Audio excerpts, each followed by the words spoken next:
তোমার যখন এতই আপত্তি আছে বা আপত্তি ছিল সেদিন বললে না কেন, তখন বললে না কেন? বুবলাই, আমি তোমাকে আমার বিষয়ে কোনো কথা বলতে বারণ করছি। এর আগেও তোমায় বারণ করেছি, আবারও বারণ করছি, আমার কোনো বিষয়ে তুমি মাথা গলাবে না। তোমার কোনো কথার কোনো দাম আমার কাছে নেই, কথাটা মাথায় রেখো। আপনাকে একটা কথা বলছি ঠাকুর মশাই, এইভাবে দুটো মানুষকে জোর করে একসাথে রাখতে দেওয়া যায় না। মানে আপনি বলুন না, এতে কি সম্পর্কটা ভালো হবে? আপনিই বলুন। আমি তোমাদের মতো এত আধুনিক মানুষ নই, এত আধুনিকতা আমি বুঝি না। আমি মনে করি সকলের সামনে স্বতন্ত্র যখন আমার মেয়েকে বিয়ে করার সম্মতি দিয়েছে, কোনো প্রতিবাদ করেনি, মান্যতা দিয়েছে, তখন আমার মেয়ে তার স্ত্রী। আর তাছাড়া সকলের সামনে যখন সে তার হাত ধরে গাড়িতে তুলে নিয়ে এইখানে নিয়ে এসেছে, তখন এখান থেকে ফিরিয়ে দেবার তাকে কোনো প্রশ্নই ওঠে না।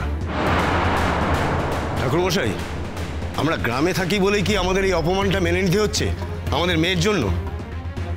আমরা কিন্তু এই অপমান কিছুতেই মেনে নেব না। আপনাদের যা ইচ্ছে আপনারা করতে পারেন। মনে রাখবেন, আপনি যেমন আইনের কাছে যেতে পারেন, আমিও তেমন আইনের কাছে যেতে পারি।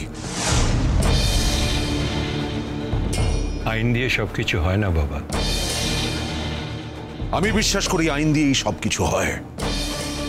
আমি বিশ্বাস করি আপনারা আমার সঙ্গে প্রতারণা করেছেন, ফাঁদে ফেলেছেন আমাকে। তুমি এত বড় কথাটা বলতে পারলে? নূতন, আমি তোকে একটা কথা বলি, তুই পার্বতীর সঙ্গে বিয়েটা অস্বীকার করছিস, ঠিক আছে, কিন্তু সারাটা জীবন ধরে আমাদের জন্য এত কিছু করেছেন, তাকে তুই এইভাবে অপমান করিস না। দাদা, আমি অপমান করতে চাইনি। আমাকে যখন জোর করে একটা বিষয়ের মধ্যে ঢুকিয়ে ফেলা হচ্ছে, আমার উপর জোর করা হচ্ছে, বাধ্য করা হচ্ছে এমন কিছু যেটা আমি মানি না, যেটা আমি মানতে পারবো না, তা তো আমি প্রতিবাদ করবই। আমার জায়গায় তুই থাকলে কি করতিস? মেনে নিতিস এইসব?